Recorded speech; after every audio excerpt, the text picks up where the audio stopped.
use a computer, then over the next 7 weeks we have some very exciting news for you. And if you own a Commodore 64, a BBC, a Spectrum or an Amstrad, we've got some free software for you as well. Now, this flashing blob here is not a fault on your set. I'll be explaining that to you later on. But first, how would you like to programme our opening titles?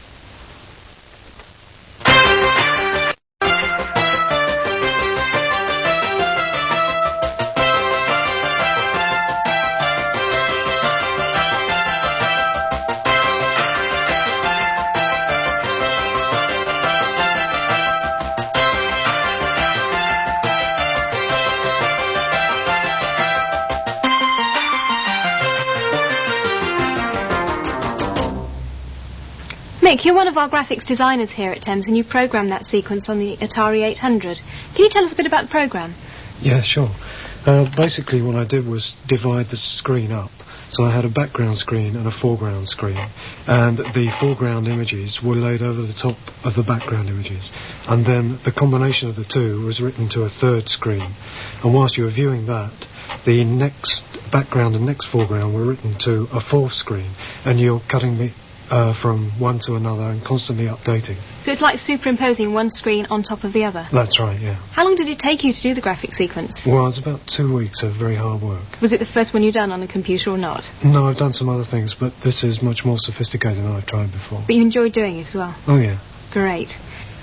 And if you'd like to write a graphic sequence on your micro lasting no longer than 30 seconds, then send it to us here at 4 Computer Buffs, Thames Television, 149 Tottenham Court Road, London W1P 9LL. And who knows, your sequence could open next week's show. Tony. Well now, if you have around about £400 to spend and you're considering buying either perhaps the BBC machine or the QL or the Amstrad, which one do you choose? Well, one of the things that might help you make up your mind is to pick up a copy of Personal Computer World magazine and read one of their regular bench tests. Now, by the merest chance, this gentleman sitting next to me, David Tebbutt, is the man who devised those bench tests for PCW magazine. And we're going to put him really on the spot because in a moment he's going to perform the very first television computer bench test. So you better get it right. To see if he does, we have a distinguished panel here to see fair play in the shape of Tony Harris, who is the publisher of PCW, Graham Cunningham there in the middle with the glasses, who is the editor of that magazine, and our resident old mate, Guy Cuny, the computer journalist. So a distinguished team of experts to see if poor David Tebbutt gets it absolutely right in the very first television computer bench test right here.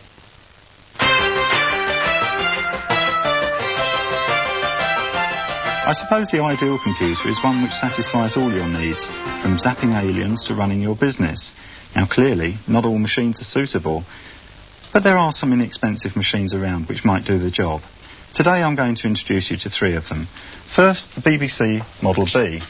Long in the tooth perhaps, but still a popular choice. Then we have Sinclair's elegant but controversial QL.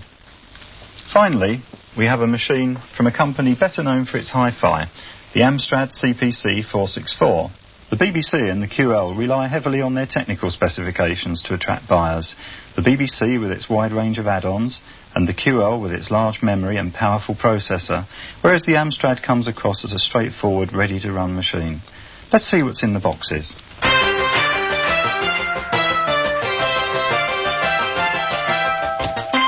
First of all, the BBC. There's the machine, the keyboard and control unit, and in the box, a user guide and a welcome pack. The QL provides a little more.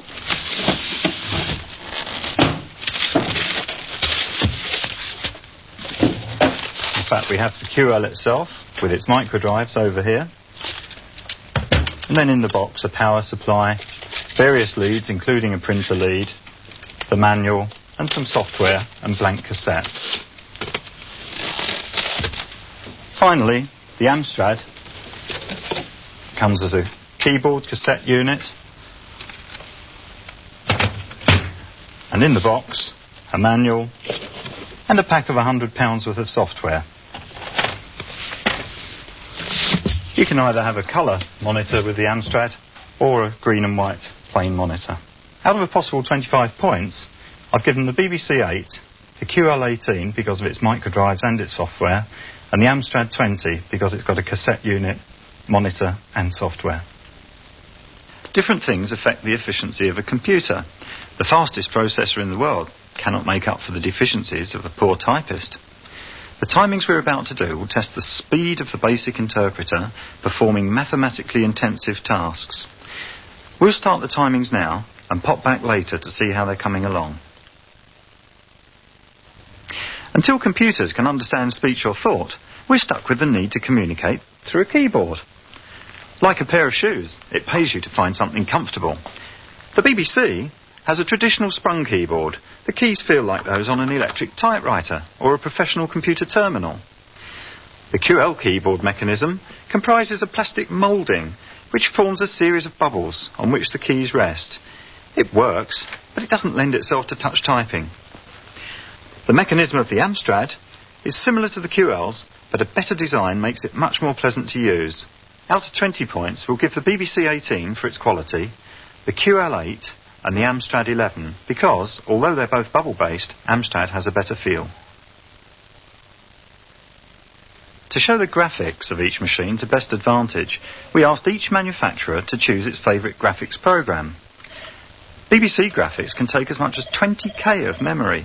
With a resolution of 160 by 256 points, this gives an impressive 16 colours.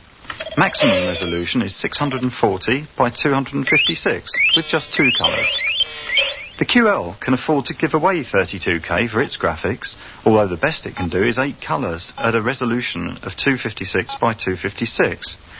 Maximum resolution is just double this, at 512 by 256, and that's with 4 colours. Amstrad graphics are tucked into a meagre 16k, and with a resolution of 160 by 200 can achieve a selection of 16 colours from a palette of 27. Maximum resolution is 640 by 400 on a 2-colour screen. The BBC wins on maximum resolution, but pays for it in memory, and the fact it can only handle 2 colours at this resolution. So, out of a maximum of 10, the BBC scores only 4 points. The QL comes next on resolution, but its 4 colours give it the edge, and so it scores 8 points. Although good on colour, the Amstrad is let down by its resolution, and thus scores 6. The Amstrad remains in the lead, while the BBC has moved down into 3rd place. To get some idea of graphics performance, we shall get each machine to perform some simple drawing routines. Each machine will be tested in its 4-colour mode. The BBC can plot points and draw lines. It will fill triangles, but other shapes require some programming effort. The circle was derived from a formula rather than a circle command. Plotting, drawing and circles pose no problem for the QL. Like the BBC, filling is possible, but it requires careful thought and programming effort. Plotting and drawing are straightforward on the Amstrad, but circles and shape filling need to be programmed. Out of 10 points, the BBC gets 4 because it has a limited fill command, the QL 5 for its circles and half a fill command, and the Amstrad gets just 3, which means that Amstrad now holds on to its lead by a single point. If you're to use your computer for games or music, then you'll be interested in the range of notes, the number of channels, and the facilities for shaping the waveform of the sounds. The BBC has 3 sound channels plus a noise channel. It plays just over 5 octaves and has a decent envelope shaper. The QL provides the modestly named beep command, which provides a single channel of sound. The Amstrad provides 3 channels, right speaker, left speaker, and both speakers, 8 octaves plus both volume and tone envelopes. So, let's check the scores. Out of a possible 5 points, the BBC gets 4 because of its smart envelope control. The QL gets 1 because at least it made a noise, and the Amstrad 4 because of its channel control and envelope shaping facilities. That leaves Amstrad still in the lead with 44 points. One of the major influences on the long-term success of a computer is the range of add-on hardware and software products available. For most people, this should be a key factor in their decision to buy. Unlike our other contestants, the BBC has been on the market for a few years now. Accordingly, you can buy just about any add-on or piece of software you could possibly need. The QL was launched in early 1984, although deliveries didn't pick up for several months. Since then, a modest but growing support industry has developed. A count of the advertisements in a recent issue of PCW showed 20 items for the QL. Amstrad is an even more recent arrival than the QL. The same search through PCW found 10 items, plus some AmSoft programs. The number of supporting products relates to the popularity of the machine and the time it's been on the market. Accordingly, we end up with 22 points out of 25 for the BBC, 8 for the QL and 5 for the Amstrad. This means that the BBC has now grabbed a clear lead from the relative newcomers. Let's see what the final tally was in the benchmark timings. I suspect we have 1 or 2 surprises on our hands. The BBC and the Amstrad were the fastest. Out of 5 points, we'll give the BBC 3, the QL 2 and the Amstrad 4. This gives us the final tally. Out of a maximum of 100 points, the BBC scores 63, the QL 50 and the Amstrad 53. The prices are for the computers as purchased, including VAT. The BBC requires some means of storage and display. The QL2 needs a display, but does have microdrives and a range of business programs. The Amstrad comes as a ready-to-run system with a pack of 12 programs. Everyone will have a different interpretation of the final tally based on their own particular needs and preferences. David, I rather enjoyed that. Come and take a seat, especially the bit where he dissolved into the bottom right-hand corner. Now, Tony, why do you as a publisher like to see bench tests in your magazine? Well, we find that an enormous number of people buy the magazine specifically to read the bench tests. So from your point of view, it makes good commercial sense, doesn't it? That's right, yeah. Now, from the editorial point of view, Graham, does a bench test really tell us anything? Or is it just an elaborate device to fill up the pages with respect? No, they're an excellent way of discovering, by way of independent objective criteria and the weightings you've used here, how well the machines will perform for you. Right, but do the criteria ever change? As new machines come onto the market, do you start testing new things that you formerly were not testing? Perhaps your perspective on the machines changes as the machines become capable of doing more advanced things, but it's a very basic approach which is constant. Right. How do you think it works on television? Very well. A lot more exciting. Well, yes, and you don't have to read it, that's true. Now, Guy, what are your views on bench tests in general and this one in particular? Well, bench tests are limited. They're very valuable. What I always feel about them is that it would be nice if you could actually put some money into them. What I'd like to know is how these machines compare with an ideal machine. Do you need to spend a lot of money to make this a proper machine, like buying extra discs? And what perhaps the viewers can help us with is by giving us a few definitions of what an ideal machine might be. Would it have a portable machine? Would it have colour? All that sort of thing. I'd like to have some ideas from the viewers, and then we can compare existing machines with a real machine, rather than some of them which are getting a little old-fashioned. Seems to me what you're saying is that you're trying to institute a new benchmark for bench tests. Instead of comparing each machine with its peers, you would like each machine to be compared with some notionally perfect or ideal machine. Is that right? That's right. I feel that the technology has advanced, but the machines haven't. And that people can see they want this machine for that feature, but they would like also to have something new. They'd like to perhaps have a colour and a black and white display. They'd like to have a portable display. They'd like to have a built-in modem. I don't know what. And they want to know how much more it would cost if they buy one of these old ones to add that. And then they can make a real comparison. Or maybe they'll tell us. Now, David, we had an item there that ran, 7.5, 8 minutes, right? And it obviously doesn't take up the same amount of space as it would in the magazine, where you can get a lot more information because it's in print. But how much work do you have to do to come to the conclusions that you gave us in that short time? About 40 hours for each machine. So what we saw there, and what one reads in the paper, is the distillation of, 120 hours worth? That's right, yeah. Do you ever get surprised? Do you come across a new machine that has a new feature for which you haven't got a grouping, a thing to put it in? Well, they all deal with input, output and processing, but now and again something crops up which is really whizzo, a video disc or something like this. It goes beyond the scope of a bench test. You put it on whatever bit it belongs to. And you get enthusiastic about it, do you? Get enthusiastic about it, rave about it, whatever. I see. All right, now, you may have some ideas for future bench tests, or perhaps, more importantly, you might have some ideas about what the ideal benchmark machine would be if you could only think of it to satisfy Guy's point. If you have ideas in those areas, then by all means write to us using the good old Royal Mail.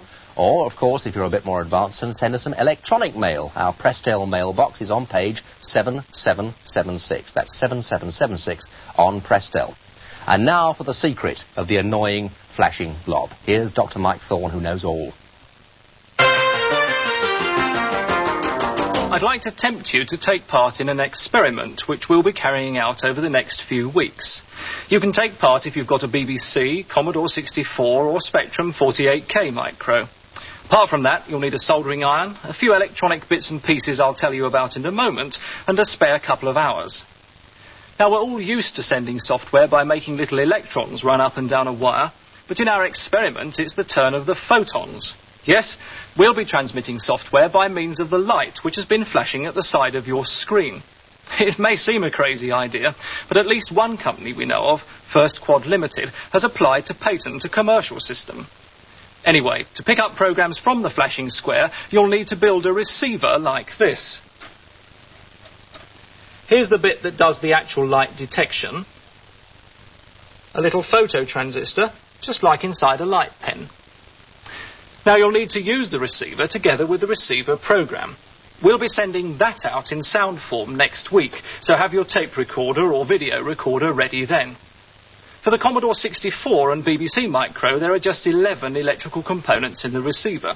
For the 48K Spectrum, some additional components are necessary because it doesn't have a user port. And there it is. Whatever your micro, these components are all readily available from organisations like Maplin's Electronics or your local Tandy store, and the total cost is about £4 for BBC, £5 for Commodore 64 and £8 for Spectrum 48K. The most expensive single item being the plug connecting the receiver to the micro. Personal Computer World magazine contains the list of parts for your micro, the circuit diagram and a set of instructions. I'm now going to show you what to have to do for the Commodore 64 receiver, and the others are very similar. Well, the first thing is to cut yourself a piece of Vero board of the right size, and then mount the integrated circuit holder. This will take the one chip which is to be used in the circuit, a retriggerable monostable.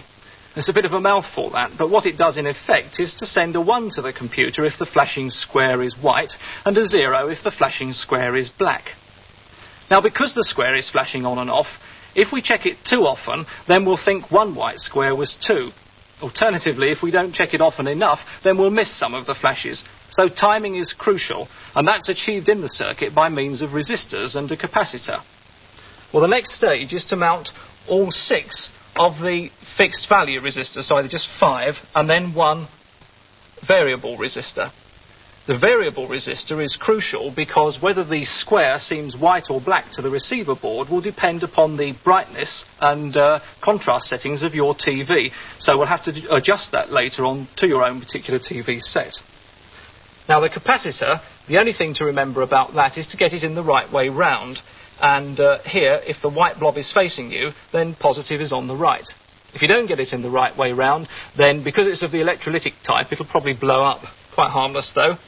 And also, you can next put in the 4 wire links. And on this board, we've done all of that. Well, the next stage is to add the battery terminals, and then the user port plug. This one's for the Commodore 64, as is the whole board, in fact.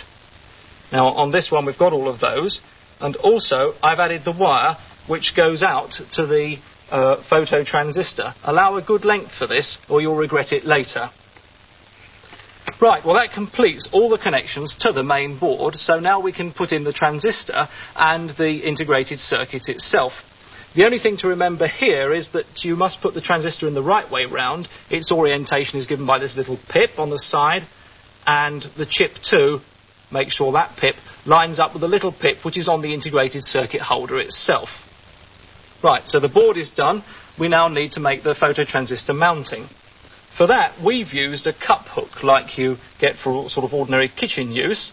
Just remove the hook with a pair of pliers, like that, and then make a hole in the back just big enough to take the phototransistor. I'm using a drill bit because I think that's probably the safest way.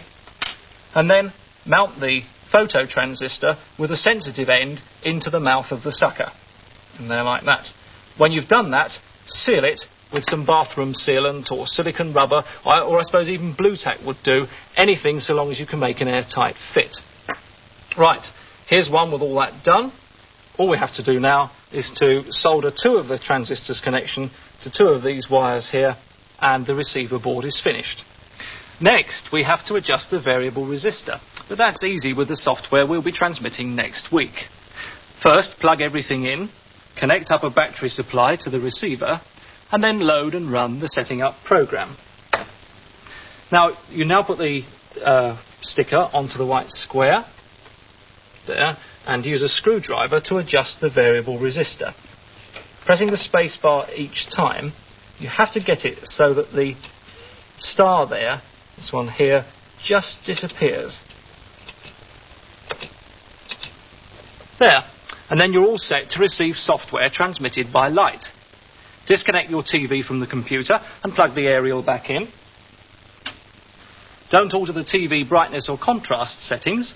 Load and run the receiver program and tune into 4 computer buffs, because we'll be transmitting the software actually during future programs. When the white square appears on the screen, it'll probably be somewhere on the side, then stick the sucker on, press the space bar when we tell you, and Bob's your uncle.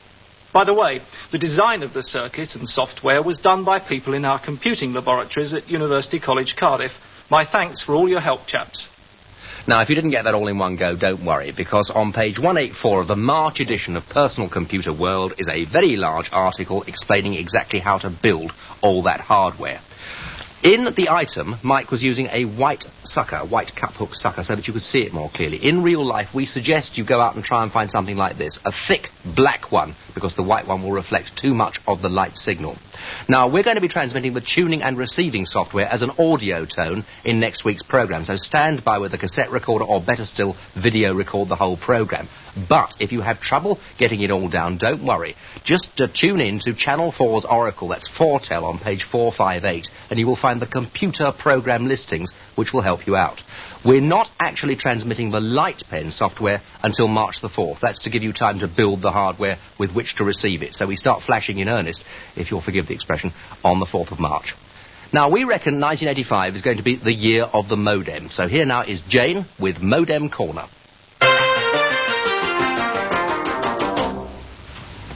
Each week we'll be telling you how you can log through to different computers using your micro and also the telephone line. And with me here I have Ben. Hello, Jane. Now Ben, we've known that the best way that people can learn how to go online to a computer is to go through some of the bulletin boards. Can you first of all explain what a bulletin board is?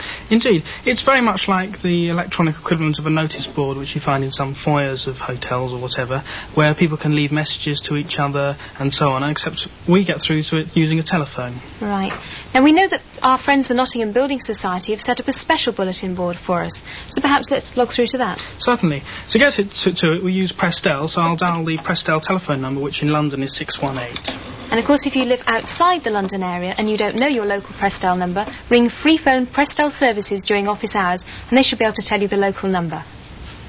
OK, Prestel is answering now. I'll switch the modem online. On the screen we can see the Prestel welcome page. We've had a password specially set up, which means that everyone can get onto this system free. It's very simple. 10 fours for the customer ID and 4 fours for the password. So it's easy, all the fours? Yeah. Now I'll flip through the first couple of frames to speed things up. And we'll go to the demonstration frame. There we are, the welcome frame to the bulletin board. I can see at the bottom of the screen it's actually telling me all the keys I have to hit to continue. Yes, we've made it very simple, so you just follow the instructions on the bottom of the board, press 1 in that case. And here's the main menu. Now the menu says messaging and referencing, further information on home link and logging off. Can you explain what messaging is? Yes, that's the actual bulletin board section of the whole system, where people can leave messages to each other and also read messages which are on the system. Right, and referencing we'll be looking at possibly later. Yes, that'll contain programme notes and so on. Well Ben, thank you very much and see you next week. Thank you. Now remember, it's the Nottingham Building Society bulletin board that we're looking at. All the 4s are the customer ID and all the 4s for the password as well. We'll be looking at something else next week, and obviously the home link bullet will be improving as the weeks go by. Well now, don't exactly rush to get your message on the bullet board just yet, not until you've heard the latest industry news, views and gossip from Guy Cuny.